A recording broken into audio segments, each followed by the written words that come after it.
Strategies to reduce pollen allergy symptoms from years of pollen allergy. Whenever symptoms like rhinitis and conjunctivitis, running nose, pink eye, limit outdoor activities, increase wash cycle of clothes, shower at least was had after every time outdoor. Shower at least ahead of after every time of having been outdoor. Hair.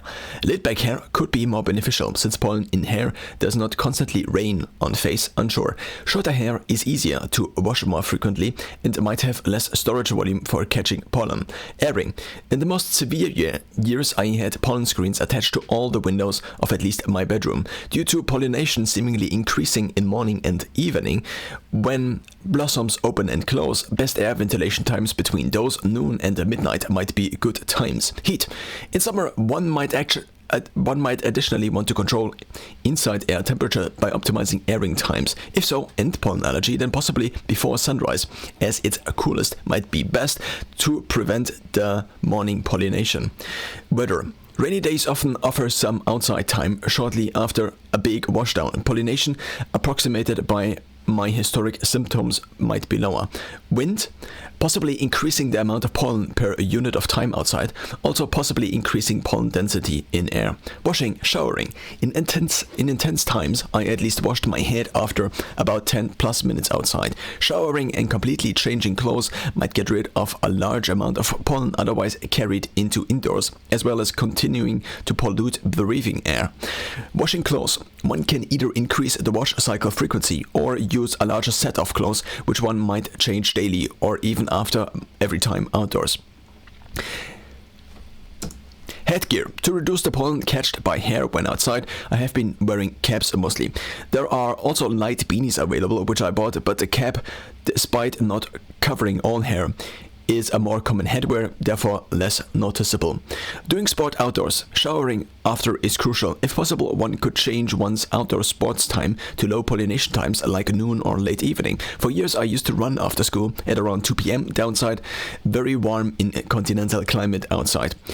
Altering sports as a strategy. If accessible, one could cycle as well as run indoors. Swimming indoors, swimming in indoor swimming pools, other indoor sports. Avoiding lakes, rivers often makes sense since sedimentation of pollen into lakes at least replenishes hair pollen.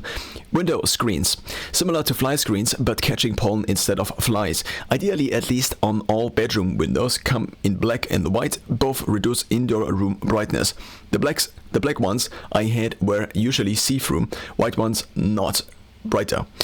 Immunotherapy is exposing the body in a frequent basis or manner to the allergens. Can either be injected about every 4 weeks under skin or taken orally, sublingually, equaling daily drops held under tongue for a few minutes. Immunotherapy results, at least in my case, did about 3 to 4 years as a teenager. Subcutaneous injections for grasses, most useful in my case. Symptoms might have decreased, but not that noticeable. Started second one at age 23, lasting about 2 years. Symptoms seemed to decrease. Then, due to better practicality of sublingual drops, switched to these. Sublingual therapy seemingly less efficient. Since abandoning injections, symptoms have been coming back for a few weeks of the year, but also depending on multi-year blossom cycles, as well as where I actually live. So now I do live more in the city. Nutrition. The years in which the symptoms have been reduced significantly happen to align with experimenting with time-restricted feeding, often fasting till mid-afternoon or only eating dinner. Additionally, I switched to a lower carb intake, approximating keto. Effect of simple carbs overeating. These two, in my case, often seem to come together. These are just anecdotes, but this phenomenon would repeat itself too often to be ignored.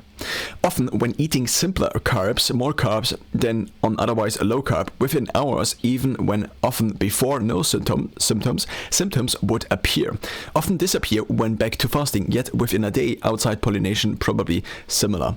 Sleep deprivation. Whereas in the winter months as child I often would have a cold, later also with introducing deliberate cold exposure and getting less cold, my physical performance would often peak. But in summer, I would often just feel constantly slightly sluggish.